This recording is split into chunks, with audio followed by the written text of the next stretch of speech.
स्वागत व अभिनंदन माननीय शिक्षा व कौशल विकास और उद्यमिता मंत्री श्री धर्मेंद्र प्रधान जी, माननीय शिक्षा मंत्री राज्य सरकार डॉक्टर सुभाष सरकार जी, सचिव शिक्षा मंत्रालय Shri K Sanjay Murthy ji, Indian knowledge systems concepts and application book के लेखक प्रोफेसर बी महादेवन जी और अभाशिप के अध्यक्ष प्रोफेसर अनिल डी सहस्रबुद्धे जी, बहुत बहुत स्वागत। भारतीय ज्ञान परंपरा अद्वितीय ज्ञान और प्रज्ञा का प्रतीक है, जिसमें ज्ञान और विज्ञान, लौकिक और पारलौकिक, कर्म और धर्म का अद्भुत समन्वय है। भारतीय ज्ञान परंपरा को समर्पित इस कार्यक्रम के शुभारंभ के लिए मैं सभी मंचासीन महानुभावों को दीप प्रज्वलन के लिए आमंत्रित करती हूँ।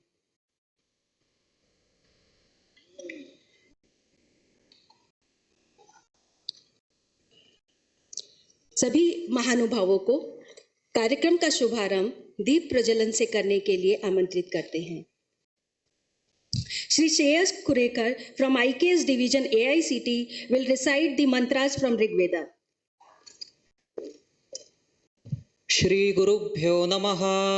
हरिः ओम।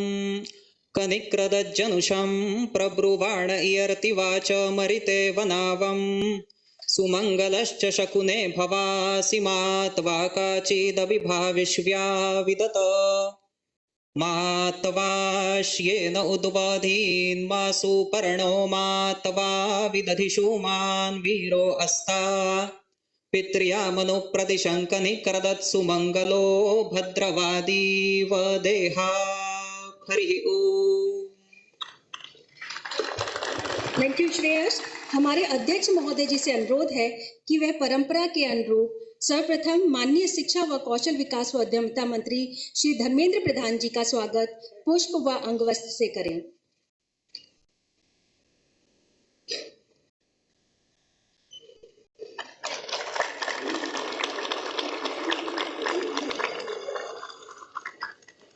माननीय शिक्षा मंत्री राज्य सरकार डॉक्टर सुभाष सरकार जी, आपका हार्दिक स्वागत व अभिनंदन है। आदरणीय सचिव शिक्षा मंत्रालय श्री के संजय मूर्ति जी, आपका बहुत बहुत स्वागत है।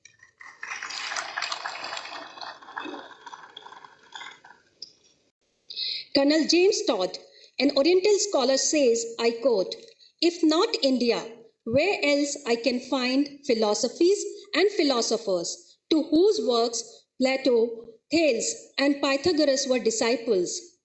Where do I find astronomers whose knowledge of planetary system yet excites?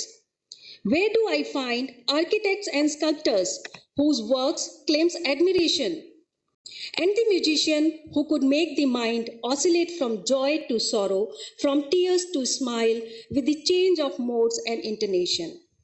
ऐसी गौरवशाली भारतीय ज्ञान परंपरा को पुनः गरिमा प्रदान करने के लिए हृदय से समर्पित अभाशिप के अध्यक्ष प्रोफेसर अनिल डी सहस्रबुद्धे जी से मेरा अनुरोध है कि वह अपने विचार हमसे साझा करें।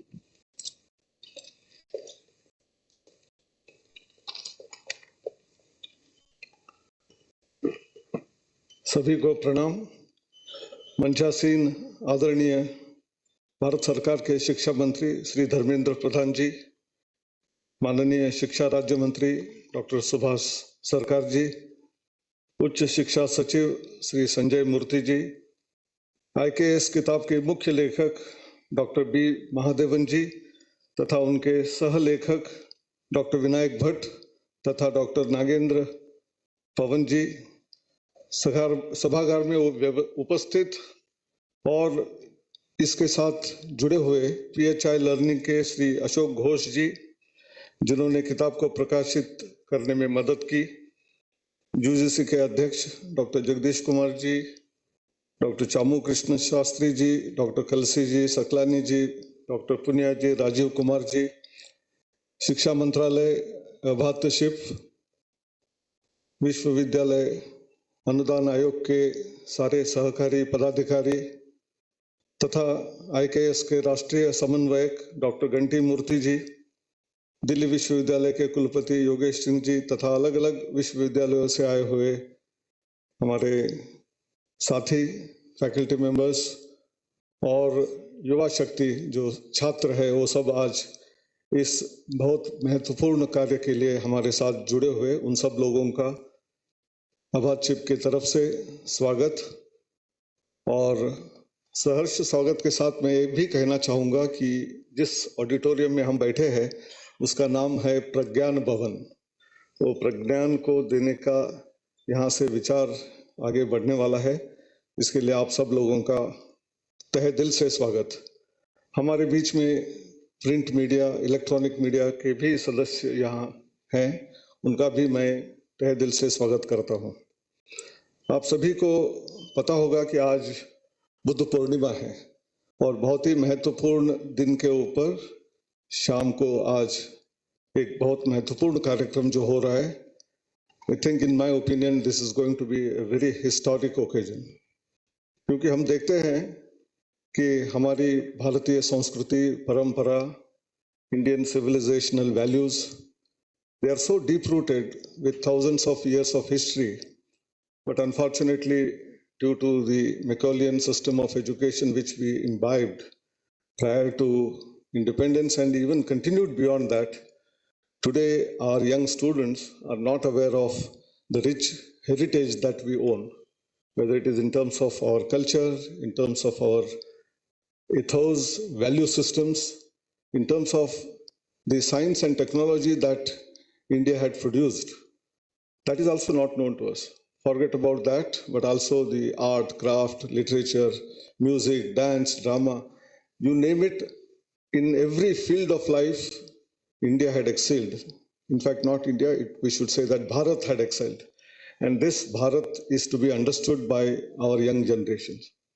And that was the need of the hour, which was felt quite some time, although there are different texts available, right from Vedas, Upanishads, Puranas to variety of literature that is available from ancient times, from 2000, 3000 BC onwards till about 1600, 1700 AD.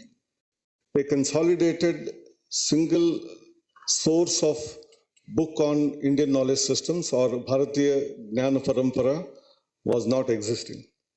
This is one side of the story. The second side of the story was AICTE took upon itself revision of the curriculum in the year 2017 after realizing that our students' employability is poor, our students do not get hands-on practical exposure and experience, and therefore when we were revising the textbooks or in terms of the curriculum itself, we felt that this need has to be satisfied.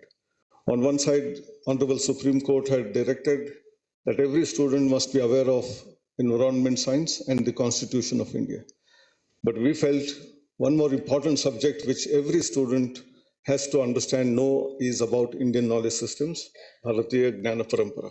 And that's how we added this as one of the mandatory courses in our curriculum. But of course, to start with, we have still kept it as an audit mandatory course, not a credit course. One of the reasons being, since there is not a standard textbook available in this field, we found it difficult for our teachers to engage in the classes. And therefore, there was a dire need of having a robust textbook, which is having scientific evidence, which is done in a robust manner. And for that, we were looking for some kind of a possibility. Where do we do it? And that is the time when Dr. Mahadevanji wrote a letter to us after looking at our curriculum that the book may be possibly be written by me and some of our co-authors who are there with me. And can you please suggest how do we take it forward? And that is where AICTE launched a project called as Writing of a Book on Indian Knowledge Systems, giving this task to Indian Institute of Management, where Professor Mahadevan is a renowned professor there, who has been taking courses on Bhagavad Gita in that place. And he had also illustrious career, both in IIT Delhi and then later in IIM Bangalore, and also Chinmaya Missions University. He was the Vice Chancellor, founder Vice Chancellor. So said, who else would be better than him? And we engaged as a project which should be delivered in 2 years' time. And this was done in the year 2019-20. come that particular period, there were a lot of activities which were to be done in the process of meeting different people in different places, seminars, workshops, collect information and then collate that in the form of a book.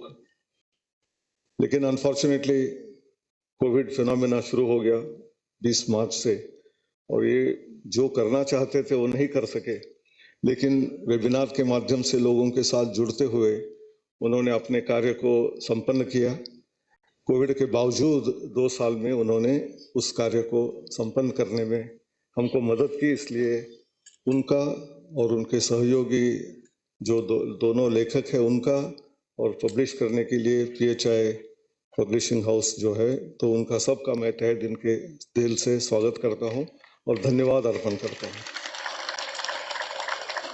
As far as AICTE is concerned, now that we have a textbook available, we will start requesting our universities and colleges that why don't you hereafter not just have this as an audit course, but also make it as a credit course. I hope many of the universities will follow this. Not only that, this book contains mainly 4 or 5 various types of chapters, you can say, or divisions in this book, और हर अंक में नया नया कुछ सीखने के लिए मिलेगा, उसके रेफरेंसेस है। मेरा ये भी विचार सब लोगों के सामने है कि यहाँ बैठे हुए विद्वान जो है उनमें से किसी को भी इसमें रुचि यदि है तो उनको आगे बढ़ते हुए हर चैप्टर के ऊपर 2-2, 3 किताबें बन सकती है। और इतना ही नहीं, हमारी बाकी किताबें जो हम जब भी बनाएंगे, फिजिक्स हो, केमिस्ट्री हो, मैथमेटिक्स हो, आर्ट्स हो, साइकोलॉजी हो, फिलॉसफी हो, इकोनॉमिक्स हो, पॉलिटिकल साइंस हो, उसमें भारतीय जो परंपरा से जो हमको ज्ञान मिला हुआ है उसका जिक्र करते हुए आगे जो डेवलपमेंट हुआ है उसको आप करते जाएंगे तो मेरे ख्याल से बहुत ही संपन्नतापूर्वक हम भारत को और एक बार विश्व गुरु के रूप में देख सकते हैं। ऐसे कहते हुए अब सब लोगों को और एक बार मैं मेरा प्रणाम करते हुए मेरे 4 शब्द समाप्त करता हूँ। नमस्कार, जय Hind.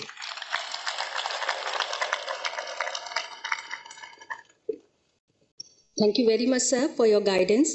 A book which is dedicated to the great sages and saints of ancient India and written by someone dedicated to Sanskrit and Sanskriti is truly a great book.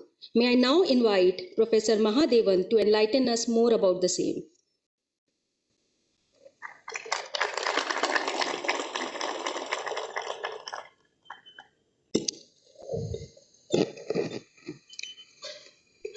भारतीय सर्वकारस्य शिक्षा मंत्री आदरणीय धर्मेंद्र प्रधान महोदयः, भारतीय सर्वकारस्य शिक्षा विभागस्य minister of state doctor Subhash सर्कार महोदयाः,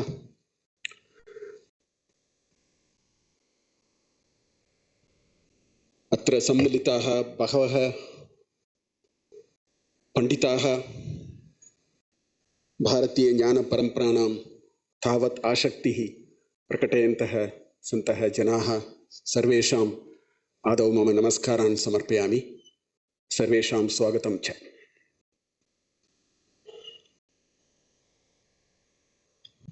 अस्मिन् शुभसन्दर्भे स्वतंत्र भारते यत् पूर्वैः अनिल महोदयैः उक्तम्, इंडियन नॉलेज सिस्टम विषये टेक्स्ट बुक एतादृश संभवः एव न आसीत्। तस्य लोकार्पणार्थं वयं सर्वे अत्र सम्मिलिताः अद्य। महान् सन्तोषस्य विषयः। मुण्डकोपनिषत् विशेष उपनिषत् 10 उपनिषत्सु मुख्यतमः अन्यतमः अस्ति। तत्र आदौ एकः प्रश्नः वर्तते। शौनकः इति महाशालः, शौनकः महाशालः विधिवत् अंगीरसम् उपसन्नः।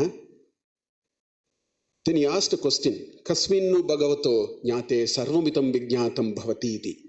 He asked, please tell me, by knowing that I will be known of everything. एवं तत्र मुण्डकोपनिषत् तस्य आदौ एषः प्रश्नः अस्ति। तस्य उत्तरद्वारेण विशेषतया अङ्गीरस विषयः तस्य विवरणं पराविद्या अपराविद्या इत्यादिकम् अस्ति. The reason I am quoting this is our vidya, our literature is of this variety. The inquiry, the nature of inquisitiveness, the nature of inquiry that people had was of this variety. Please tell us, by knowing that I will be known of everything. So you can expect such a society must have created a lot of valuable knowledge. How can we say those knowledge are not created? But it was so unfortunate that we were not able to, I mean, they are all available. I'm not saying they are not available. They are all available in great detail. Tasya Vyakyanam Ityadikam Kritam. There is a lot of commentaries. Great service has been done. But to bring it into a format which a young mind can go through it in a very structured curriculum, because when you have a university system, there is a curriculum, there is a notion of a syllabus. So there are certain topics that we need to select and introduce it in a particular way, so that the students go through it. That kind of an effort required so much time in our country to happen. But anyway, I think this is in any case an inevitable outcome, and we are only happy that we have been able to set on to that journey today. I must very quickly trace the genesis of this book. The whole idea of this book started in 2016, when I accepted to be the founder vice chancellor of Chinmaya Vishwavidyapith. Adishankara Bhagavad Patasya Janmastale Eshaha Vishwavidyalaya Nirmanitaha Asti. So I agreed to be the founder vice chancellor for the simple reason they wanted to create an university in which the Indian knowledge system will be taught as the basis. I mean, they are still teaching today, commerce, MBA and all that. But Indian knowledge system would be a very important starting point for this. So I went and designed that particular structure. And at that time, this Indian knowledge system idea started. Although I was the vice chancellor, I, along with my two co-authors, we offered a course called Indian Knowledge System 1 and Indian Knowledge System 2. We tried for the first time to put these together in a format and then offer it. So that is the genesis of it. And then, of course, as Anilji was saying, AICTE announced this course, and then there were, people who were saying, how can we teach a course? And there all kinds of comments came and so on. On 1st January 2020, I wrote a letter to the then Honorable Minister of Education. I just wrote a letter saying such a thing requires, as a professor, I am telling you, if a textbook is there, that course is definitely going to be established for the next 30, 40 years, because that is very important. So I will be able to write, please tell us how we can do. In less than a week, I received a reply fully supporting this initiative, and they said the AICTE, Professor Anilji will be with us, help us in this process. That is how this whole project started. But we never thought at that time this corona will come. And by March, when we were all starting, I personally applied 1 year leave. I thought I should sit and read it full time. It's a very serious commitment that I should do. So I took 1 year leave from my institute. My institute was kind enough to give me that sabbatical. But the charm of ancient knowledge system, I want to tell this. The charm of ancient Indian knowledge system is it is available in plenty for somebody who wants to really look into it. So this corona did not come in our way at all. Although we thought we will be stumbled, we will be stopped, we may not be able to make much progress. That was not the case.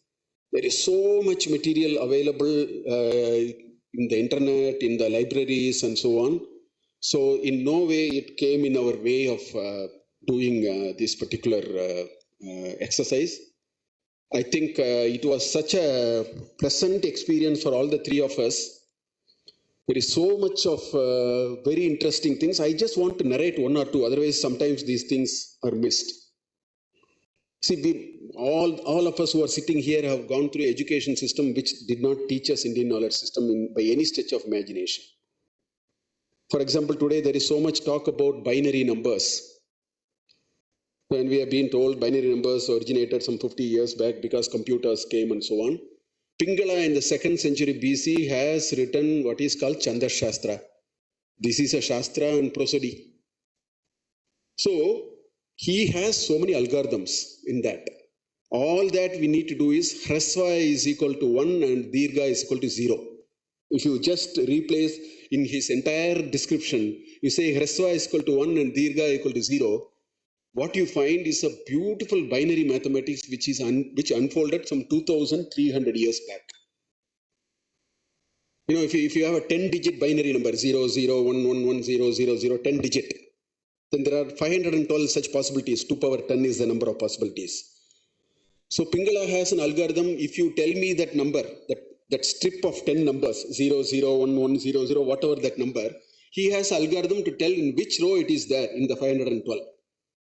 He may say this is the 377th row in which this strip of binary number is there. Or other way, if you want to know what is the binary number in 499th row of that stack of array of numbers, algorithm is there. Then we all read in modern science what is called Pascal's triangle, which is all available there, Meru Prastara and all that. So what I am saying, every field we found it. We were just discussing about the wood steel. Wood steel in 400 BC, 600 BC, we were exporting wood steel, which was used for what is called Damascus blades. The swords and the fighting, they're all exported from peninsular India. And I was mentioning, as late as 1963, there is a conference in France, somewhere they were not able to still find out what is the composition, how to make wood steel. We did it till 17th century in this country. After that, there was a mining ban. There was a tax on exporting. So all these industry came to a grinding halt because the then government decided that we should not do any of this. India was the home for how to extract zinc. Nobody knew. There's something called downward distillation process. See, zinc, when you vaporize it, between 500 degrees centigrade and 600 degrees centigrade, you have to get the metal. Otherwise, it will become zinc oxide after that. So Indians found a method to do it. It's called downward distillation method. How do you cool that vapor between 500 and 600 and extract the metal? Others didn't know. There are reports which say in 11th century AD, which is 1000 years back, our production was industrial grade production in zinc. Million tons and that kind of numbers. I've been reading those kind of reports. So what I'm trying to say, you look at every angle of Indian knowledge system, you will be astonished to see there are such wonderful numbers. In fact, there is a nice mnemonic in Pingala's Chanda Shastra, Yamata Rajabana Salagam. That is what is called, it is a de Bruijn cycle for a binary letter of length 3. So these kinds of things are aplenty. So therefore, what is started today is just the beginning. I think the strength, it will roll on its own strength. It requires, I keep telling people, there's a lot of effort to glorify IKS. Please don't do it.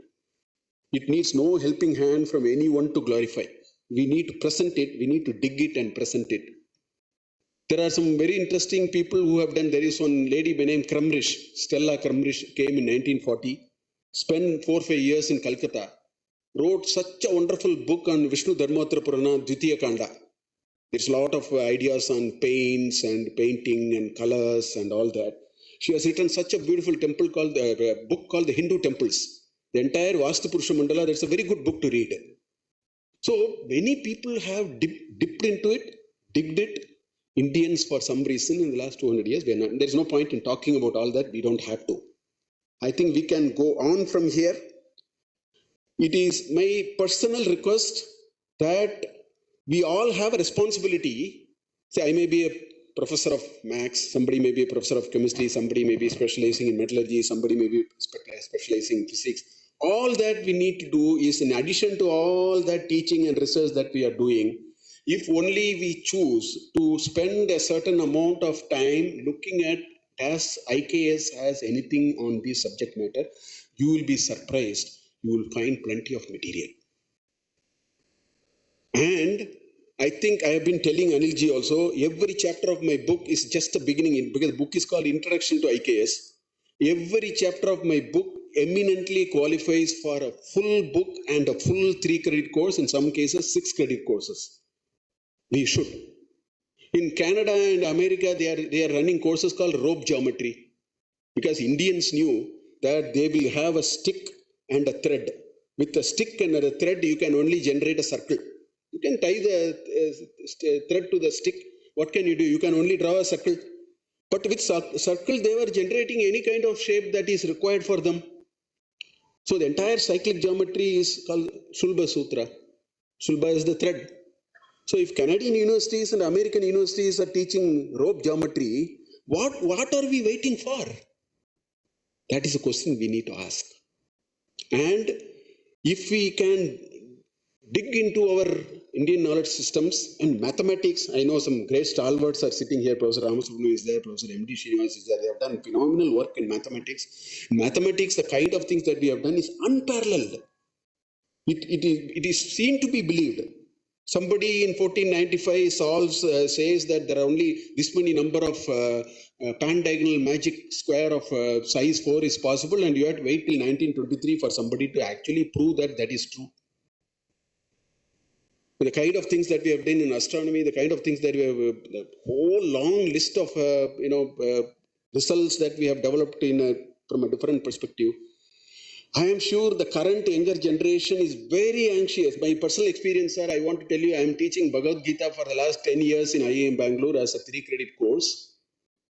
I find that the students, about 200 students take. I have to stop because there is only so much you can teach in a class. So every year I take 150 to sometimes 175 students. There is a genuine interest to know what is there in our corpus. I mean, this is a great resurgence, which is very natural for any society. I think we are all fortunate to be in that period of time in this country. Till 1700 we were doing something. There is a 200-year, 300-year pass in between. God has been kind to us. We are all back here at this point in time where we can actually take all these kind of things and then go on. So this is a very humble attempt. We don't, personally, me and my co-authors, we don't claim any great expertise in Indian knowledge system. We have done some serious reading and we found some interesting material which can be nicely put together in the form of a nice book. Prentisal was kind enough to print PHI Learning. PHI Learning was kind enough to take up the publishing part of it. Quickly they came about doing that and so on. But I am sure that this is just a beginning. And every chapter that we have written, in fact, we have some more chapters to write, perhaps in the next edition we will do. Every chapter that we have written must kindle an interest not only in the taught, but also in the teacher. And if only we set on the journey of writing on each of these topics, I think there is a great cause we would have served. Most importantly, I think we will all have a last sleep which is peaceful to us. We are all actually working for that. I think at the end of the day, we want our last sleep to be peaceful. I think this is a great opportunity to contribute to the Rishi Paramparas that we can do, to bring it back, restore it back, and provide opportunities to think of today's problems in a slightly different paradigm. What has happened? The Western paradigm has taken us, it has given us a lot of good things. But I think there is time now, there is a crying need to say, are there different ways by which we can look at the same problem and then look at solutions for it? I think IKS can play a huge role for us to relook the whole entire thing. So with these few words, I am sure you will take a look at the book. The book has 4 nice parts. Part 1 talks about the ontology of the book. Very quickly, in about 100 pages, we have talked about the Vedic corpus, we have talked about alternative knowledge systems, we have talked about the philosophical systems, the darshanas, we have talked about the Puranas and the Itihasas, which are nothing but wisdom through the ages. So after a quick introduction of all these in about 100 pages, we have spent about 350 pages on things which every youngster would love. Take my word for it. The second section talks about our greatest contribution in numbers. How we have been able to think of huge numbers. Gautama Buddha, when he was having his Swayamvara, he gave a number 10 power 421. His Swayamvara was a quiz on mathematics. He was asked number 10 power 49, he went up to 10 power 421. And we have done the decimal system and the zeros are all greatest contributions. We have talked about it. We have a fantastic system by which we can establish valid knowledge. We have in the Nyaya and Tarka Shastra which can help us to establish valid knowledge. The Sanskrit is such a, in my chapter on Sanskrit looks like a chapter on computer science. If you look at it, it's all algorithms, structure of how the languages come and so on. Then we have a section on mathematics, astronomy, science and technology. All that we have in the next for town planning. Wonderful material is available in town planning. I don't know why our architecture people are not at all teaching that. Very interesting material is available. Then Arthashastra, health, wellness and psychology. So we have touched on all these to arouse an interest. I am sure this is just a beginning. The ball will roll. It will gain on its own the momentum. I think the current government, all our netas of this country are doing a yeoman service, supporting us. I think there are enough people ready to do it. I think the Vatavarna is very good now. I think we should make use of it. I must once again thank the Honorable Minister and the Government of India, because that was the support with which, when we simply wrote a letter, there was a support which came from there. And of course, AICTE doing a lot of work, and I'm sure many of us will follow suit and make once again restore the glory of this country and make this Vishwaguru again. Thank you very much.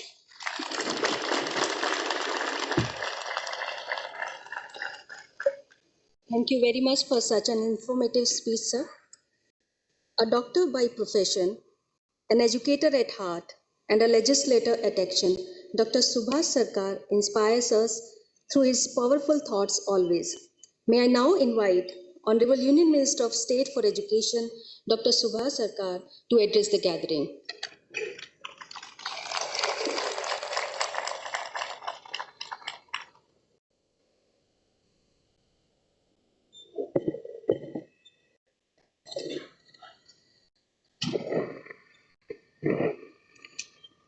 Namaskar, warm greetings to all, especially the reputed persons and who are on the dais. Our respected and Honorable Minister of Education, Shri Dharmendra Pradhan ji. Our dynamic Secretary, K. Sanjay Murthy ji. Our key person in technical education, Professor Anil Shastra-Buddhe ji.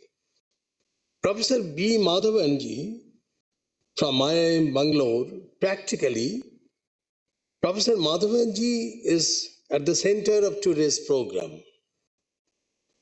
And the co-authors, Dr. Vinayak Rajat Bhatt, Dr. R.N. Nagendra Pavana, our NCERT and NCT Chairman, Professor Saklani ji, our reputed educationist, Chamu Krishna Shastri ji, High-Powered Committee on Indian Languages. I am delighted to be present here today at the launch ceremony of the book Introduction to Indian Knowledge System. I heartily congratulate the Ministry of Education and AICTE who have taken the initiative to carry forward the ancient Indian knowledge system which is penned down by our ancestors. The book seeks to introduce the epistemology and ontology of the Indian knowledge system in all domains of life to the engineering and science students in a way they can relate to, appreciate, and explore further. This book is an introduction of Indian knowledge systems and should create more and more interest in the matter. Dear all, I would like to share a sloka from Srimad Bhagavad Gita.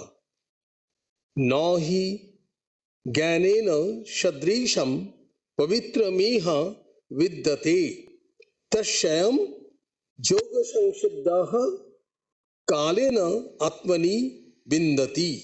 It means, in this world there is nothing as purifying as divine knowledge. One who has attained purity of mind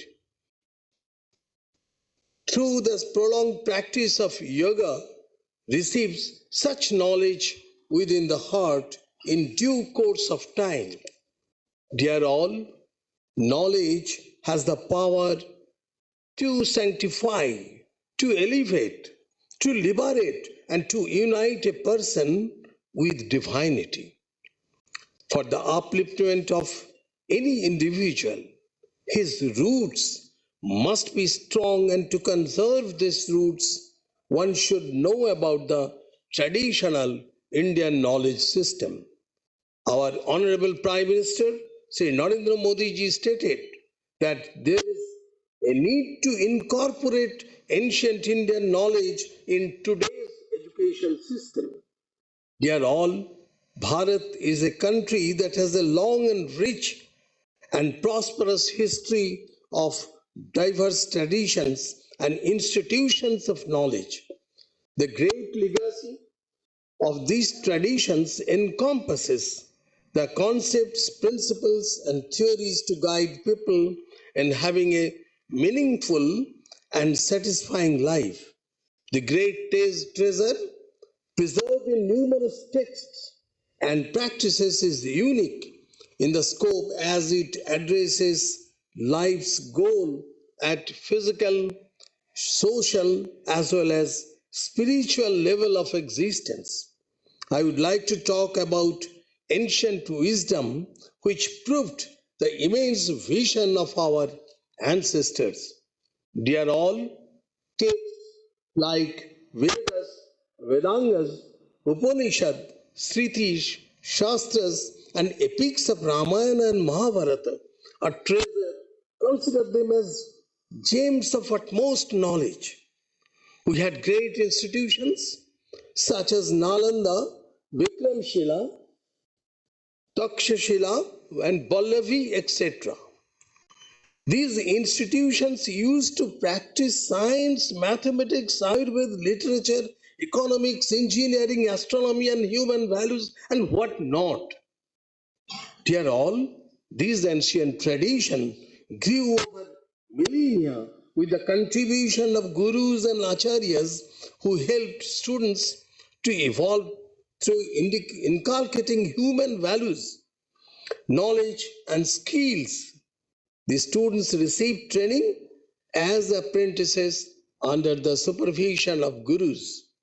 These institutions produced great scholars such as Charak, Shushrata, Aryabhatta, Barahamihira, Bhaskaracharya, Brahmagupta, Chanakya, Panini, and Gargi, among numerous others who made exceptional contributions to the growth of knowledge in diverse fields like mathematics, astronomy, medical science, yoga, fine arts, surgery, civil engineering, etc. Let us take an example from Ayurveda. The important treatise of Ayurveda, which is considered wisdom embodied and highly revered as the authority among the Ayurvedic physicians, are Shushrata Samhita, Charaka Samhita, and Vela Samhita. All these great works are condensed into a compact work called Ashtanga Hridaya, which is considered a beginner's guide in Ayurveda. Kaya Bala Grahardhang Shaladangstra Jara Bishan Ashtavangani Tashahu Chikitsha Eshu Sangsrita. Dear all, the Ayurveda, there are 8 divisions according to the patients treated and the kinds of treatments offered, which are Kaya Chikitsha, now it is called MD General Medicine. Bala Chikitsha, now it is called MD Pediatrics. Graha Chikitsa, this is MD Psychiatry. Urdhavanga Chikitsa, this is consisting of diseases of ear, nose, throat, eyes, and head and neck. That has been divided in modern sciences in almost 3 super specialty surgery. Shalla Chikitsa, that is surgery. Damstra Chikitsa, this is toxicology. Jara Chikitsa, this is geriatrics. Now it is well accepted, and Many researches are being done on that. And Vrusha Chikitsha, there is an aphrodisiac therapy. Moving forward, I would like to say that the Sushrita Samhita is considered to be one of the most comprehensive textbook of ancient surgery. The Sushrita Samhita's most well-known contribution to the plastic surgery is the reconstruction of the nose, nowadays known as rhinoplasty. Being a doctor myself, I can tell you how complex this surgery can be, but our ancestors had the proficiency to perform such procedures. Let us talk about the technological approach what our forefathers had. If we talk about the construction of a ship at that time, the Yukti Kalpataru gives the Sutra that says no iron should be used in joining the planks of the ship. Why? Because the iron exposes the ships to the influence of magnetic rocks in the sea. That knowledge was at that time and brings them within the magnetic field, causing them to sink. The Vimana Sutram guides us that if the aircraft enters the fifth layer of the atmosphere, due to strong eddies, it may be damaged. And Rodri Darpana Yantram offers the required protection. Dear all, if I mention mathematics in the context of ancient India, just now Professor Madhavan has told, it should come as no surprise that the first recorded use of the number 0 in our country. The name of the Indus Valley cities such as Harappa, Mohenjo-daro, Lothal, Dholavira and Kalibangam needs to new interpretations. The well-lit cities with uniform brick structure, good quality road networks, great bath, most hygienic drainage system. Yes, the grain storage barns and wells are all already well known to the world, whole world. They are all chase, snakes and ladders, buttons, high-grade steel manufacturing. Just now we have heard. The art of navigation, playing cards, the gymnasium, the university, rocket artillery, almost every geometrical instrument, the cultivation of cotton and jute, mining, the concept of gross domestic product, all have roots in India. In the series, I want to mention one very important example. Let us consider, this is a new subject, I am telling. The appointment of a minister. Really, I have become astonished to get it. This is written as Janapado Avijata Sagraha Krita Shilpas Chakshasman Pragga Dharayishnur Daksha Bhagmi Pragalbha Pratipattiman Utshaha Prabhava Yukta Kleshashaha Shuchir Metro Drida Bhakti Shila Balaragga Shatta Yukta Stambha Chapalla Barijito Shampriyo Bairanam Kartam Atma Shampat. What does it mean? A native of the country, of noble birth, easy to hold in check, trained in the arts, possessed of the eye of science, intelligent, preserving, dexterous, eloquent, bold, possessed of ready wit, endowed with energy and power, able to bear troubles, upright, friendly, firmly devoted, endowed with character, strength, health and spirit, devoid of stiffness and fickleness, amiable, not given to creating animosities. These are the excellence of a minister. Till now, we cannot find such an excellent criteria in the political science and social science books of the modern world. Our respected and Honorable Minister of Education, I can say, Shri Dharmendra Pradhan ji is also well equipped with all these virtues. Hence, we must know about our ancestors and forefathers. Therefore, the role of Indian knowledge system is very crucial in today's time. Dear all, the Indian Knowledge System Division of the Ministry of Education, along with the ICTE, UGC, and other educational institutions, is developing courses, textbooks, and teacher training material inspired by Indian paradigms to support the all-round empowerment of the youth and teachers and institutions, which are the backbone of this society. The book on Indian knowledge system by Professor B. Madhavanji, along with Dr. Vinayak Bhattji and Dr. R.N. Nagendra Pavanaji, is a very important and commendable work for the effective promotion of authentic information about the Indian knowledge system in the context of the courses and that AICT is designing on universal human values and Indian knowledge system. Dear all, the ancient texts are treasures. We should consider them as gems of utmost knowledge. Many Western legends applaud Indian tradition. For example, I would like to share a statement from Mark Twain. He said, India is the cradle of the human race, the birthplace of human speech, the mother of history, the grandmother of legend, and the great grandmother of tradition.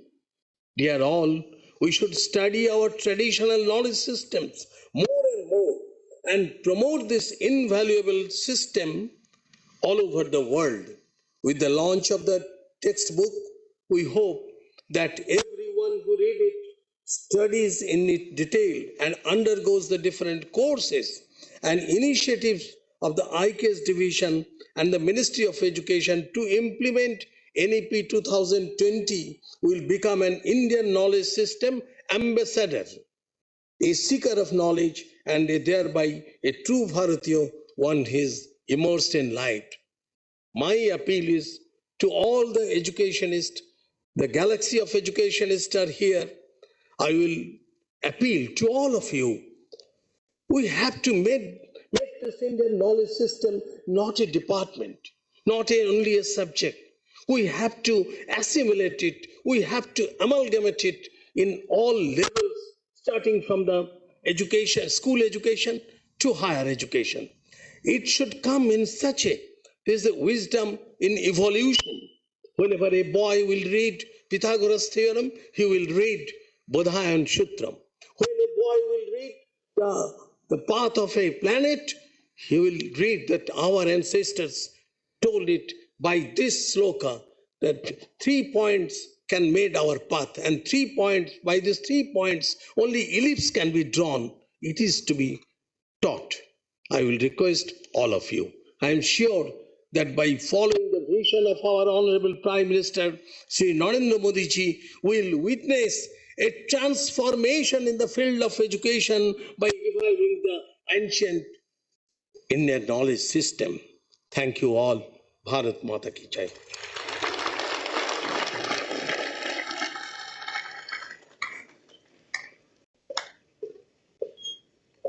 Thank you very much, sir, for sharing such a knowledge with us. We are really grateful to you. This speech was really enlightening, informative, and inspiring for all of us. Introduction to Indian Knowledge Systems, Concepts and Application पुस्तक उच्च शिक्षा संस्थानों में भारतीय ज्ञान परंपरा विषय को स्थापित करने के लिए एक अत्यंत महत्वपूर्ण कदम है। इस पुस्तक के विमोचन के लिए मैं मंच पर आमंत्रित करना चाहूंगी पुस्तक के सह लेखक श्री विनायक रजत भट्ट व श्री नागेंद्र पवन जी और प्रकाशक श्री अशोक के घोष जी।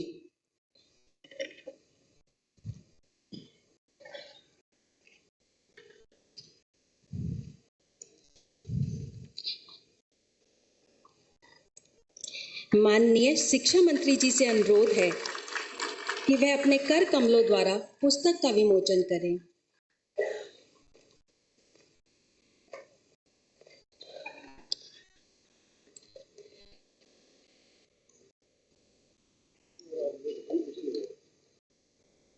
A round of applause, please.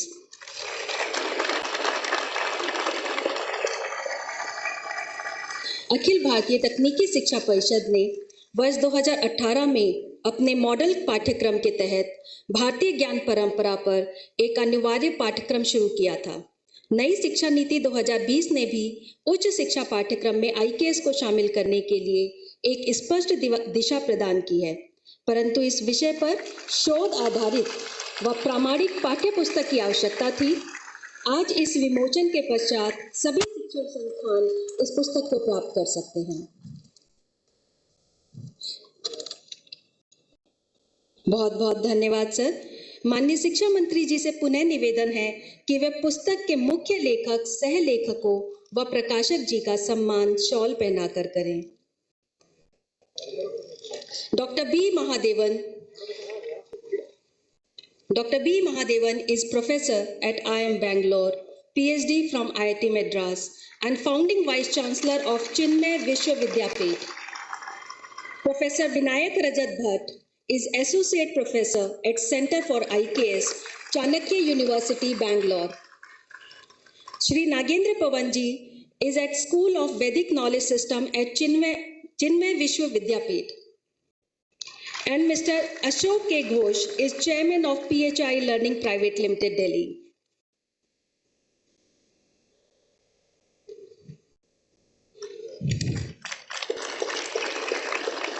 आपका बहुत बहुत धन्यवाद महोदय।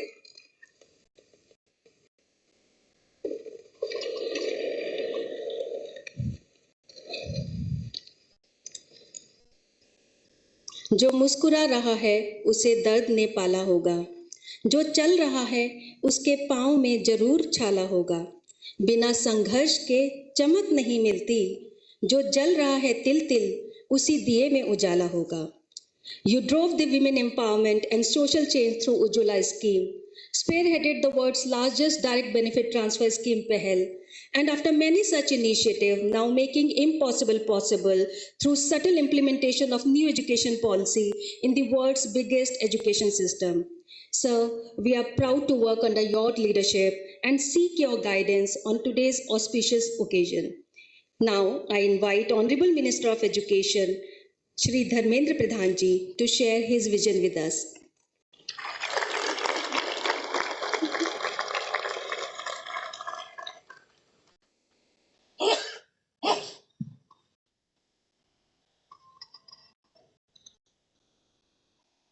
आज की इस महत्वपूर्ण कार्यक्रम में उपस्थित मेरे सहयोगी भारत सरकार के शिक्षा राज्य मंत्री आदरणीय डॉक्टर सुभाष सरकार जी, हायर एजुकेशन डिपार्टमेंट के आदरणीय सेक्रेटरी श्री संजय मूर्ति जी,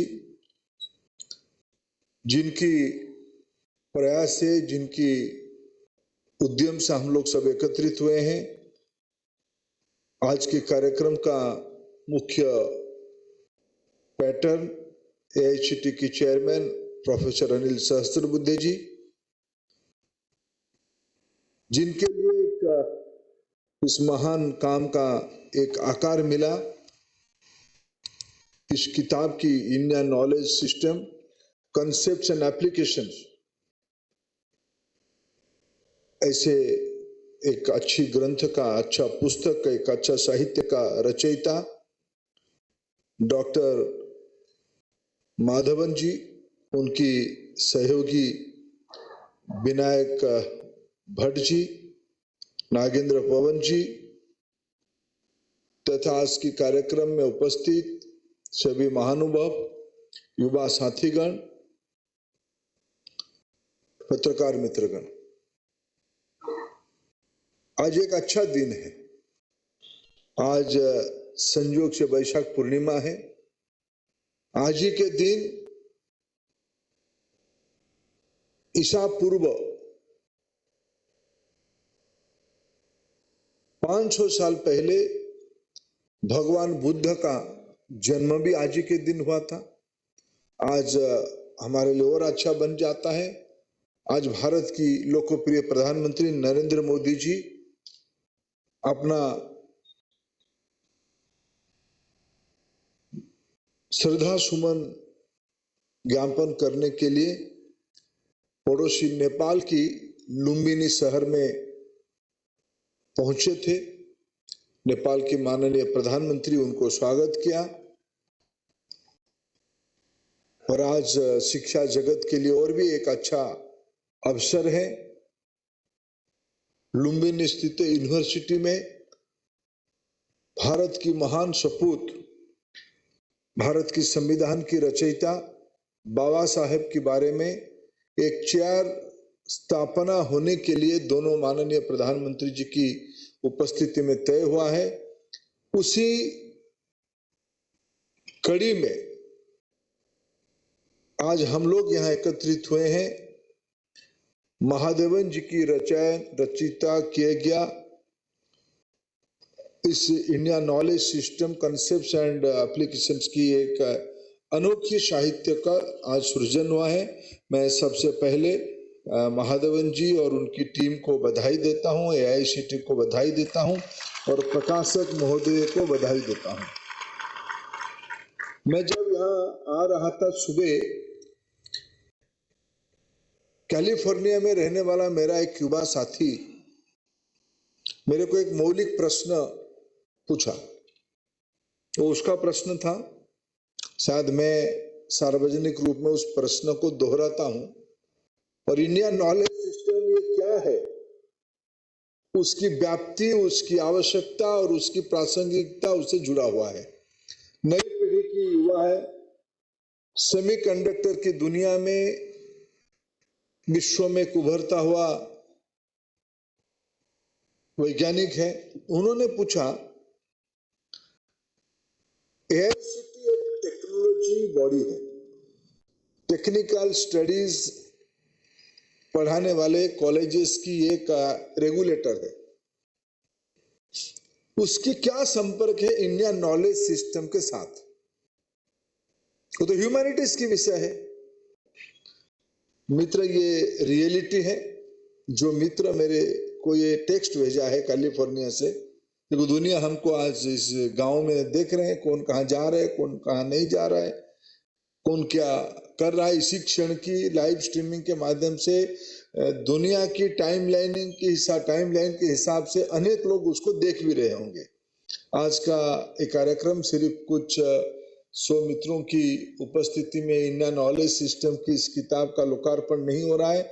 मेरी दृष्टि से करोड़ों लोगों की निगरानी में ये पुस्तक आज विमोचन हो रहा है। और उसी में किसी ने देख के पूछा कि IKS के साथ संपर्क है।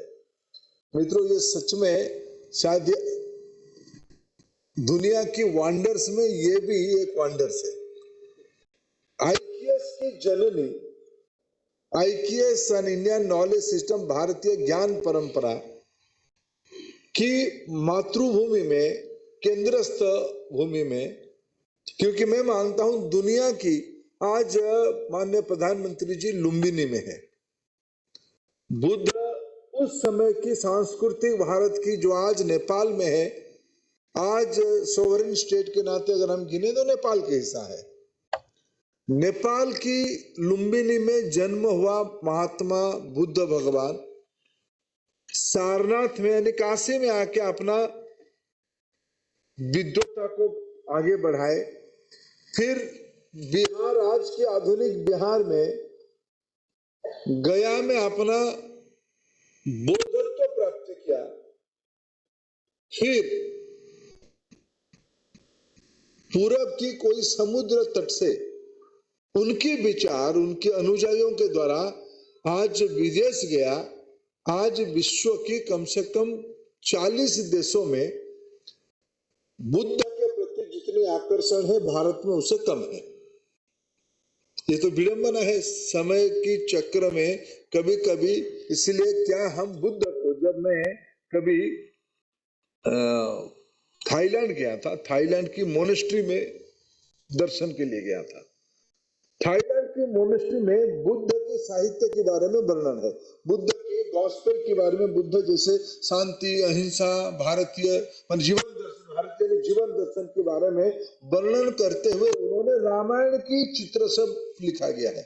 मैंने जिज्ञासा बस तो मेरे कैलिफोर्निया के मित्र जैसे मैंने भी पूछा कि भाई ये बुद्ध भगवान रामायण को क्यों इंटरप्रेट किए हैं। उन्होंने कहा कि सत्य, अहिंसा, धर्म, आचार व्यवहार के बारे में उन्होंने राम को ही संकेत बनाया, राम को ही उसकी प्रतीक माना। इसीलिए थाईलैंड में राजा के नाम है राम, हम किंग कहते हैं या हम राजा कहते हैं, थाईलैंड में उसको राम द किंग,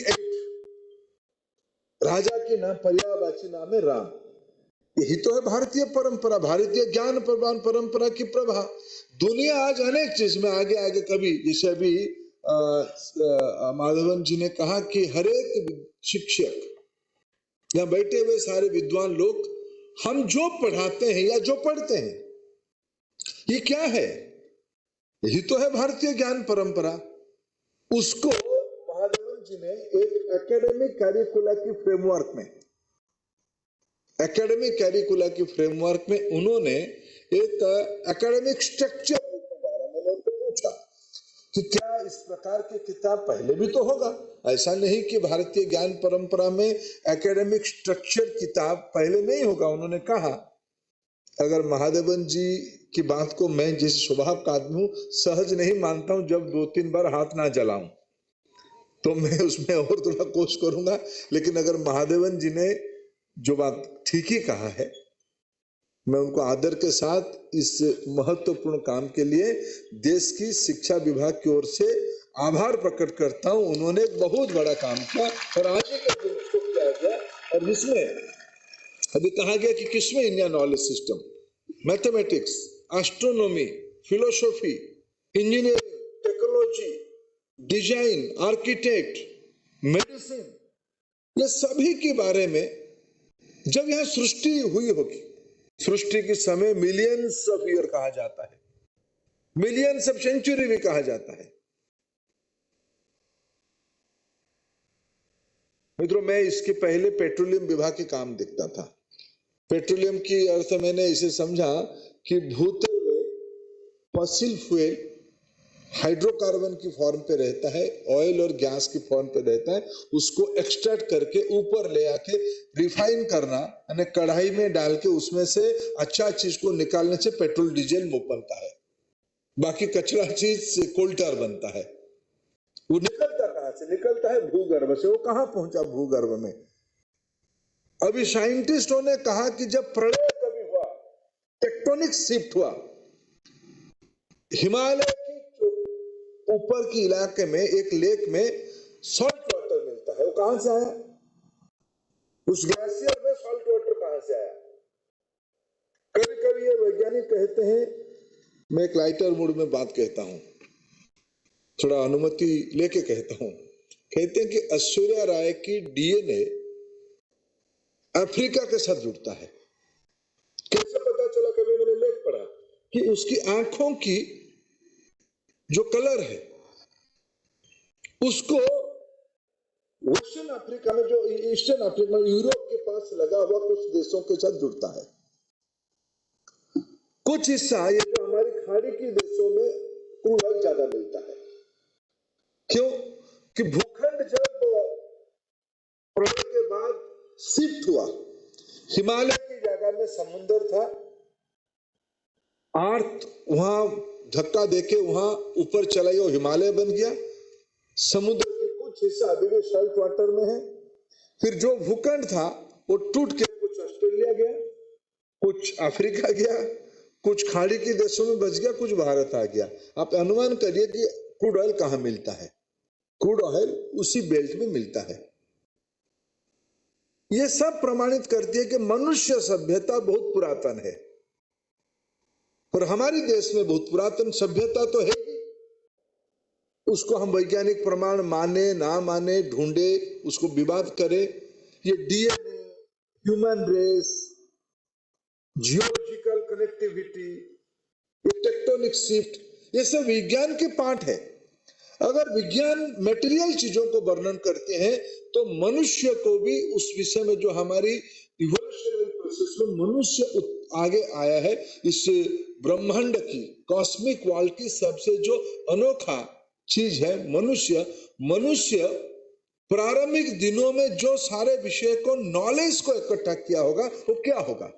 और इसी भूखंड में आज जो भारत है, भारत की जो सांस्कृतिक परिभाषा पहले कुछ सदियों पहले जिसकी थोड़ा और व्यापक था, आज की कुछ साउथ एशियन कंट्री से लेके सेंट्रल एशिया तक, ये भारत की जो भूखंड था, कल्चरल इंडिया था, उसमें जो नॉलेज था वो क्या था, उसकी आयु कितना है, भाषा क्या था, किस किस विषय पे था, कुछ तो था जिसके प्रमाण आज भी मिलता है। इसलिए कभी हमारी उस सारे विषयों में कुछ ना कुछ ग्रंथ है, कोई विवाद कर सकता है। मैं अभी मेरे मित्र अभय जरे जी को पूछ रहा था कि अभय जी, जरे जी आप बताओ कि वेस्टर्न लिटरेचर भारत की डॉक्यूमेंटेशन को कब से स्वीकार किया है। उन्होंने कहा कि वेस्टर्न डॉक्यूमेंटर ने हमारी, वेस्टर्न थिंकर ने हमारी डॉक्यूमेंट को माना है, ये कम से कम 1800 BC, राइट डरे जी, यही आपको हमने समझा, 1800 BC। यानी ईसा के बाद एडी तो हम 21st सेंचुरी में आ चुके हैं। 2200 साल हम लोगों ने, 2100-2200 साल जर्नी कर चुके हैं। उसके पहले, इसलिए वेद जो हमारे पुरातन ग्रंथ है उसकी आयु लगभग 2500-3000 हजार साल तक तो वेस्टर्न थिंकर भी मान चुके हैं। हमारी मान्यता तो थोड़ा और पुरानी है। वेद के उपरांत उपनिषद आए हैं, 4 वेद, 18 उपनिषद, 2 महाकाव्य रामायण और महाभारत। ये सारे विषय हमारे देश में संस्कृत, पाली, प्राकृत, तमिल, इस प्रकार की अनेक प्राचीन भाषाओं की मान्यता भी है। हम मानते हैं हमारी भाषा इसी प्रकार से मनुष्य की इवोल्यूशन के साथ ऐसे उठा है। वेद, उपनिषद, प्राचीन भाषा, उसके बाद अनेक शास्त्रार्थों की चर्चा और उसकी डॉक्यूमेंटेशन, इसके बारे में अगर हम थोड़ा और समीक्षा करते हैं उसकी प्रमाण क्या मिलता है, बहुत सारे प्रमाण के बारे में यह चर्चा हुई। मित्रों, अभी मैं कुछ दिन पहले मध्य प्रदेश की प्रवास में था। हम सब जानते हैं, इस विषय को मैं दोहराना नहीं चाहता हूं, फिर भी कभी कभी लोग प्रमाण ढूंढते हैं। हम समय की गणना कहां से करते हैं?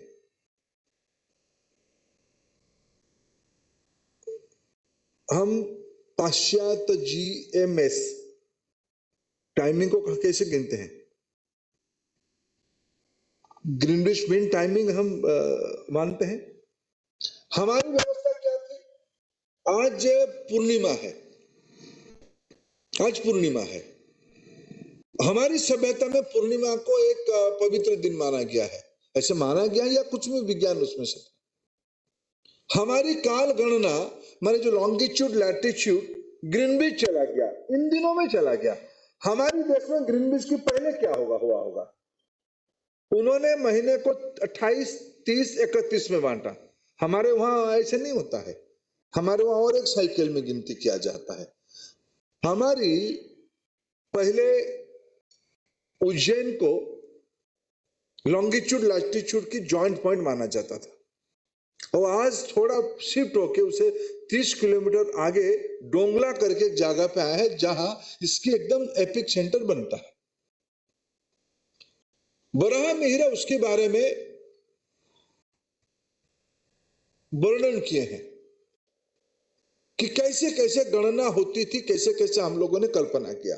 ये तो वैज्ञानिक प्रमाणित हम प्रमाण हम दे रहे हैं। एक अभी स्टील के बारे में बातचीत हुई।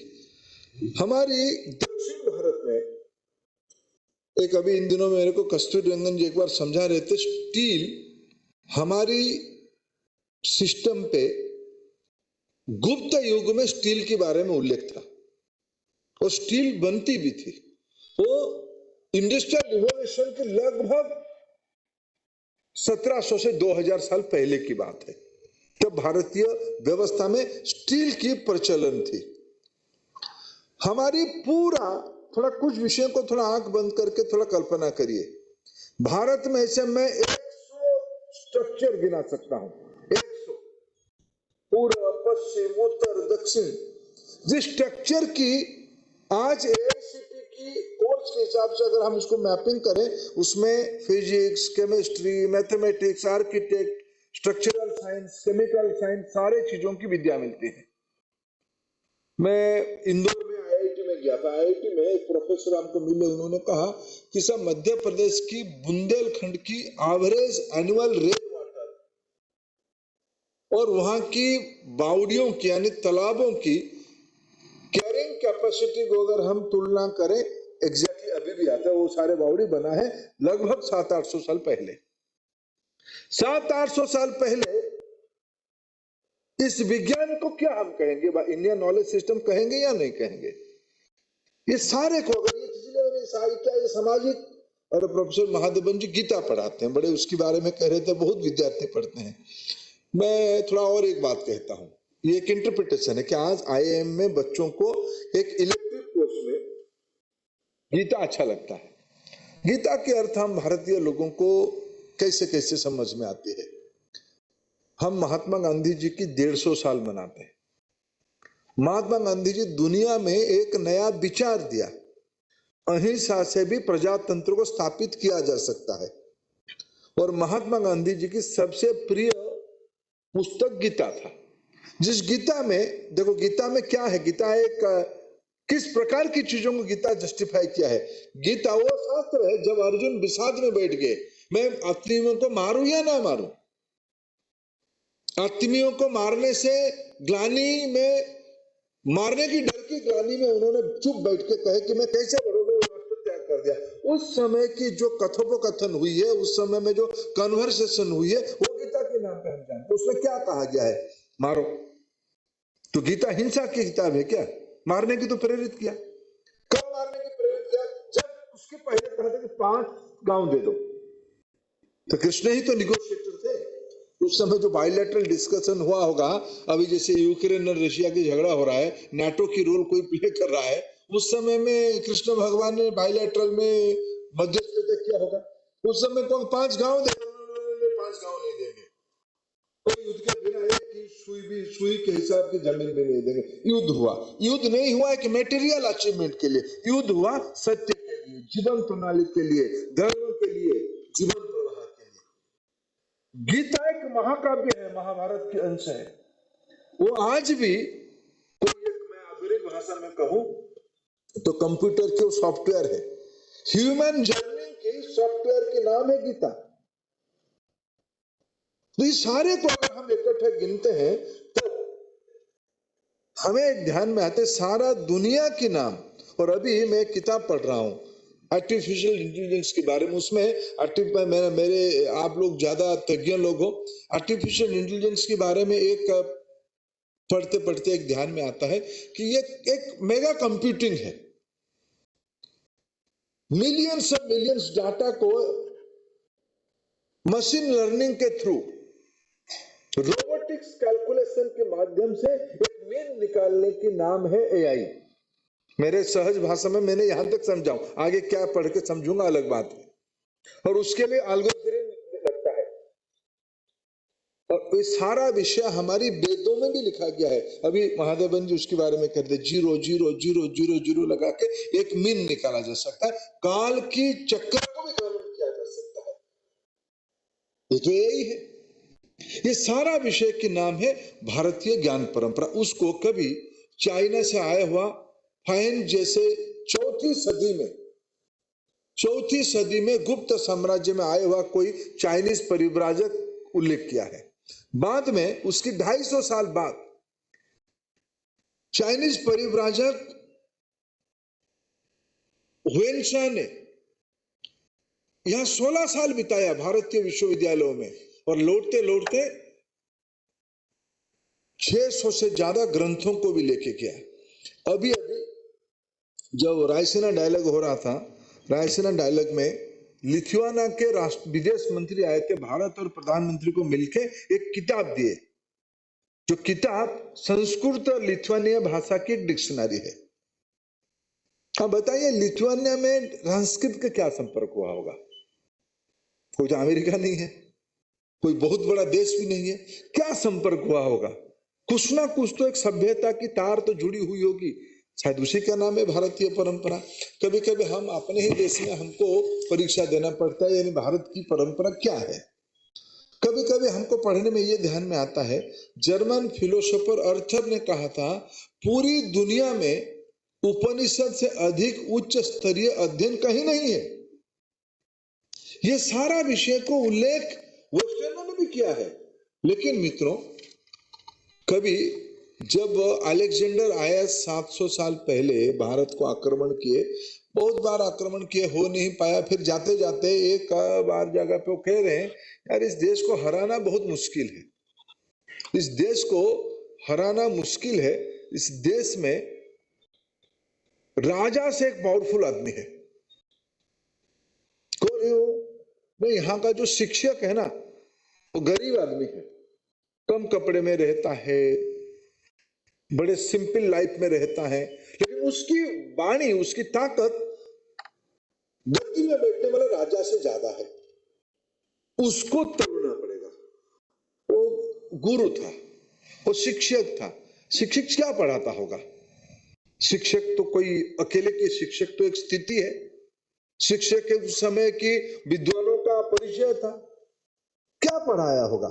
कि जिस विचार में, मैं उड़ीसा से आता हूं, मेरे मन में एक गर्व है कि हमारे वहां सम्राट अशोक आए थे आक्रमण करने के लिए, कलिंग को जीतने के लिए। उस समय में कलिंग में कोई राजा नहीं थे, तब भी 1 लाख लोगों ने बलिदान दिया, पराजय स्वीकार नहीं किया। कहते हैं अशोक वही चंडाशोक से धर्माशोक बन गए। क्या ज्ञान हुई होगी, क्या मोरल्स होगी सोसाइटी में? नहीं झुकेंगे, चलो जितना भी त्याग करना पड़े पड़े, नहीं झुकेंगे, अपने मातृभूमि के लिए अड़े रहेंगे, डटे रहेंगे। कोई तो ज्ञान होगा, या कोई एक भेड़चाल वाला कम्युनिटी ऐसे करता है क्या? ये सारे को अगर मेरे दृष्टि से मैं मानूं, और पिछले 1200 साल से भारत की इसी परंपरा को बदनाम करने की, दुर्लक्ष्य करने की, अनदेखा करने की एक सिस्टमेटिक प्रयास हुआ है। मित्रों, अभी प्रधानमंत्री नरेंद्र मोदी जी ने फैसला किया है, इसको डीकोलोनाइजेशन ऑफ इंडियन एजुकेशन किया जाएगा, इसको भारतीयता के साथ जोड़ा जाएगा। इसीलिए राष्ट्रीय शिक्षा नीति को लाया गया है, जिस शिक्षा नीति में भारतीय भाषा, भारतीय जीवन मूल्य, लोक कल्याण और वैज्ञानिक चिंतन, साइंटिफिक आउटलुक। ऐसा नहीं है कि सिर्फ हम इस भ्रम में रहे कि हमारे वहां सब कुछ अच्छा था। हमारे वहां सब कुछ अच्छा नहीं था। जाति कहां से आया, अस्पृश्यता कहां से आया, भेदभाव कहां से आया? जो सभ्यता में कभी जीव मात्रा में देवता की कल्पना है, उसमें कहां फिर दरिद्रता आई? ये सब आई कभी कभी हमारे सामाजिक जीवन में। इसको भी हमें स्वीकार करना पड़ेगा। लेकिन आज 21वीं सदी में मैं जिम्मेवारी के साथ आपके सामने कह रहा हूं, ये जो इंडियन नॉलेज सिस्टम को दोबारा पुनः स्थापित करने के लिए जिन मित्रों ने इस काम पे लगे हैं, ये न केवल भारत के लिए, अपने खुद की बौद्धिक परिप्रकाश के लिए काम नहीं कर रहे हैं, या उसमें भारत की महत्व बढ़ जाएगा, ऐसा नहीं है। अब ये भी विश्व एक त्रासदी के अंदर चल रहा है। कोरोना से हम लोग अभी भी उभरे नहीं हैं, उससे हम जूझ रहे हैं। लेकिन भारत की व्यवस्था ने, भारत की मानसिकता ने विश्व की चुनौती को कैसे जैसे स्वीकार किया और उसके समाधान की रास्ता निकाला, उसी की नाम है इंडियन नॉलेज सिस्टम। इसलिए आने वाले दिनों में विश्व भर की समस्या की उत्तर भारतीय ज्ञान परंपरा में पड़ा है। ऐसे विश्वास हम सभी का है। चुनौती है कि उसको कैसे आधुनिक भाषा में रखना, उसको कैसे वैज्ञानिक भाषा में रखना। अच्छी काम कभी विलंब थोड़े थोड़े होने से थोड़ा कुछ तो नुकसान होता है, लेकिन कोई भी काम, हमारी एक कहावत है सामान्य भाषा में, देर से ही दुरुस्त आए। चलो, देर से ही दुरुस्त आया। महादेवन जी को अनेक अनेक हार्दिक कृतज्ञता भारत की लोगों की ओर से इस काम को केवल भारत में महादेवन जी का नाम नहीं ले रहा हूं, आप जैसे सारे विशेष करके जो नई पीढ़ी के लोग, कोई गाने की आवश्यकता नहीं है। कभी कभी एक आत्मविस्मृत समाज बीच बीच में थोड़ा ठहरता है, अरे मेरे को लोग कैसे कहेंगे, मैं कोई ग्लोबल हो पाऊंगा क्या? कोई कारण नहीं है। दुनिया भर की जो आर्थिक महाशक्ति है वो अपने मातृभूमि को प्रेम करते हुए, उसी ज्ञान परंपरा को आगे बढ़ाते हुए दुनिया की महाशक्ति हुए, हमारी महाशक्ति बन रहे। इसीलिए भारत की ज्ञान परंपरा को हम आधारित माने और आधुनिक समय में न केवल हमारी समस्या, विश्व की समस्या की समाधान की जिम्मेवारी हम ले, हम ही वैश्विक नागरिक, ग्लोबल सिटीजन बनाने की जिम्मेवारी हमारी है। यही हमारी परंपरा की, ज्ञान परंपरा की मानुष्यता को होगा, ह्यूमैनिटी को होगा। आप सभी को पुनः धन्यवाद, नमस्कार।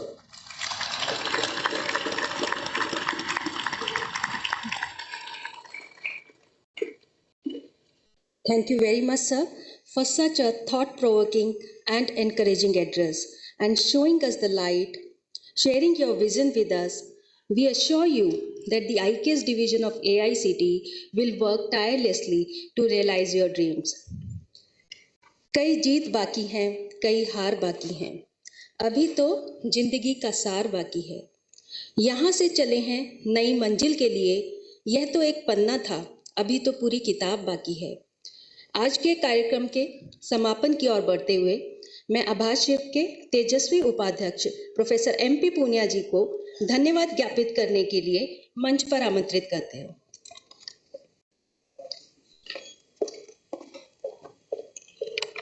नमस्कार। इतने महत्वपूर्ण कार्यक्रम का धन्यवाद प्रेषित करना बहुत बहुत मुश्किल कार्य है, फिर भी मैं कोशिश करूंगा। सबसे पहले धन्यवाद दूंगा माननीय शिक्षा मंत्री भारत सरकार आदरणीय धर्मेंद्र प्रधान जी का। सम्मान्य मंत्री जी, आपने जुलाई 2021 में मंत्री पद ग्रहण किया था। करीब 10 महीने का समय आपको हुआ है सर, और AICTE परिवार के साथ आपने इसी तरह के 7 प्रोग्रामों को एक नेतृत्व दिया है, देश को एक नई दिशा दी है। राष्ट्रीय शिक्षा नीति आने के बाद सबसे पहला कार्यक्रम आपने किया था, हमारी AICTE द्वारा भारतीय भाषाओं में जो किताबें लिखने का प्रोग्राम था, आपने उसको जो है एक गति दी और 216 किताबें हमारी भारतीय भाषाओं में लिखी हुई देश को समर्पित की। हम आपके आभारी हैं सर, आपका आभार व्यक्त करते हैं। जब ये किताबें लिख रहे थे, सबसे बड़ी दिक्कत आ रही थी कि हम तकनीकी शब्दों को भारतीय भाषाओं में लाएं कहां से। आपने हमारी शुरुआत भुवनेश्वर से करवाई आदरणीय अध्यक्ष जी के साथ, और भुवनेश्वर के अंदर IUSR के नाम से जो भाषा पे काम करते हैं उनके साथ हमारा MOU कराया। सर, आपने जो शुरुआत की थी उसके बाद आज भारतीय भाषाओं में तकनीकी क्षेत्र में करीब 5 लाख शब्द हमारे पास में हैं, जिसमें से सिर्फ उड़िया में 50,000 शब्द उपलब्ध है और जिसे किताबें बन रही है। और उसी की वजह से आज जो राष्ट्रीय शिक्षा नीति का दिल है भारतीय भाषाएं, उनको हम आगे बढ़ा पाए हैं। तीसरा आपने जो कार्यक्रम किया था शिक्षकों को मजबूती का, AICTE ने विश्वस्तरीय शिक्षक अवार्ड शुरू किए थे और आपने अपने हाथों से उन शिक्षकों को जो एक देश के लिए बहुत बड़ा काम कर रहे हैं, नए आयाम स्थापित कर रहे हैं, उनको अपने हाथों से सम्मानित किया था इसी मंच से। सर, विद्यार्थी जो देश की एक अलग से पहचान बना रहे हैं, हमारे देश में दुनिया के हर कोने में ऐसे विद्यार्थियों को विश्वकर्मा नाम का एक अवार्ड है, जो गांव के अंदर तकनीक से गांव की आमदनी कैसे बढ़ाई जा सकती है, ऐसे करीब 120 विद्यार्थियों की टीमों को आपने यहाँ पे सम्मानित किया था। सर, इंडस्ट्री से तकनीकी शिक्षा को कैसे जोड़ा जाए, करीब 1 लाख इंटर्नशिप आपने अपने हाथों से, विशेष रूप से इमर्जिंग एरियाज में इंटर्नशिप बच्चों को कैसे मिले, उस कार्यक्रम को भी आपने अपने हाथों से गति दी थी। आपने इंडस्ट्रीज के साथ हमें जोड़ा था और उसके साथ साथ राष्ट्रीय शिक्षा नीति के अंदर सामाजिक सरोकार कैसे हो, एक कमजोर से कमजोर बच्चा है वो शिक्षा कैसे ले सकता है, उसकी एम्प्लॉयबिलिटी कैसे बढ़ सकती है। करीब आपने 12 लाख कूपन जो इंडस्ट्रीज ने कंटेंट्स बनाए थे वो मुफ्त के अंदर भारतीय बच्चों को दिए थे। और आज 7वां प्रोग्राम में शायद इसकी महत्ता जो है शब्दों में व्यक्त करना मुश्किल है, भारतीय बच्चा विशेष क्यों है और हम भारतीय विशेष क्यों थे, उसकी अलग से आज यहाँ से जगी है। मेरे हिसाब से एक बहुत बड़ा भविष्य भारत का इस बुक के माध्यम से हम देखेंगे। हम धन्यवाद व्यक्त करते हैं माननीय शिक्षा मंत्री मंत्रालय डॉक्टर सुभाष सरकार जी का, शिक्षा राज्य मंत्री जी का और विशेष रूप से आपका जो इनोवेशन के फील्ड में हमने जो कार्य किए हैं, आपने बार बार इन कार्यों को जो गति दी है, हम आपका धन्यवाद प्रेषित करते हैं सर। हमारे माननीय सचिव शिक्षा मंत्रालय श्री के संजय मूर्ति जी का, जिनकी गति को पकड़ पाना और जिनके विजन को साथ साथ गति दे पाना मुश्किल काम होता है, फिर भी हम प्रयास कर रहे हैं। तीनों आप आदरणीय शिक्षा मंत्री जी, राज्य शिक्षा मंत्री जी और हमारे सचिव जी, आप हमारे लिए दिशा देते रहिए सर, हम उसी गति से आगे बढ़ेंगे, ऐसे हम आपसे वादा करते हैं। और देश की जो राष्ट्रीय शिक्षा नीति का सपना देश का है, उसको पूरा करने में हम आगे बढ़ेंगे। हम भाग्यशाली हैं कि AICTE परिवार के ऐसे नेता हमारे साथ हैं, अनिल सहस्त्रबुद्धे जी। शायद ये फ्रीडम हमारे करिकुलम में नहीं होती तो ये सब्जेक्ट जो आज नहीं जुड़ पाता, और महादेवन जी को अपने साथ जोड़ना, IIM से जोड़ना हमारे लिए बहुत ही सुख के क्षण है, हमारे लिए बहुत खुशी के क्षण है, और ऐसी टीम का बनना एक बहुत ही सौभाग्य है, एक बहुत बड़ी बात है। आज इस प्रोग्राम में जो हमारे साथ में दोनों लेखक आए हुए हैं, आदरणीय भट्ट जी, आदरणीय नगेंद्र जी, PHI के जो पब्लिशर हमारे साथ बैठे हैं, हम तय दिल से AICTE परिवार की तरफ से, पूरे देश की तरफ से आपका सम्मान करते हैं, आपको धन्यवाद प्रेषित करते हैं। हमारे साथ चमू कृष्ण शास्त्री जी हैं, सकलानी जी हैं, प्रोफेसर नासा जी है, मेरी टीम के साथी राजीव जी, और दिन रात जो हमारी टीम लगी हुई है कि इस देश को एक नई दिशा मिले, एक तकनीकी शिक्षा अलग से मिले, और भारतीय बच्चा भारत के अंदर नहीं, दुनिया के किसी भी कोने में जाके अपने आप को स्थापित कर सके, ये बता सके कि हम भारतीय विशेष हैं। हमारी पारिवारिक ढांचा, हमारे संस्कार, हमारी कम्युनिकेशन स्किल्स, हमारी टीम बिल्डिंग एबिलिटीज, हमारी लीडरशिप सब अलग है। ऐसा प्रभाव हम पूरी तरह से छोड़ पाए। पूरी टीम ने जो मिलकर काम किया है, मीडिया ने इसमें बहुत बड़ा योगदान दिया है, और शायद कल पहले पृष्ठ पे बहुत अच्छा समाचार हमें देखने को मिलेगा कि भारत एक नई गति के साथ आगे बढ़ रहा है, नए चरित्र के साथ आगे बढ़ रहा है, नए स्वभाव के साथ आगे बढ़ रहा है, और जो भारत था जिसके लिए हम जाने जाते हैं, उस गति से आगे बढ़ रहा है। सभी का बहुत बहुत धन्यवाद। जय हिंद, जय Bharat.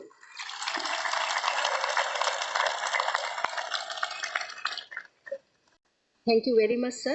Now it's time for national anthem. Let's stand up for our nation.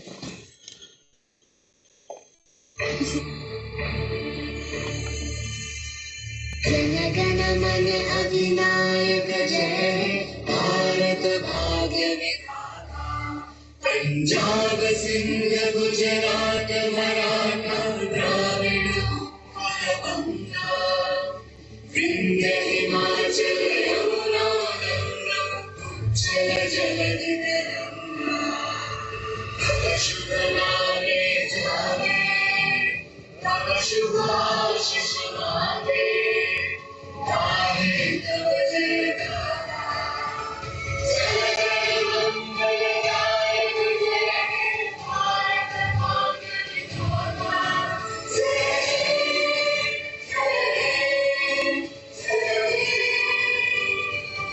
जय जय जय।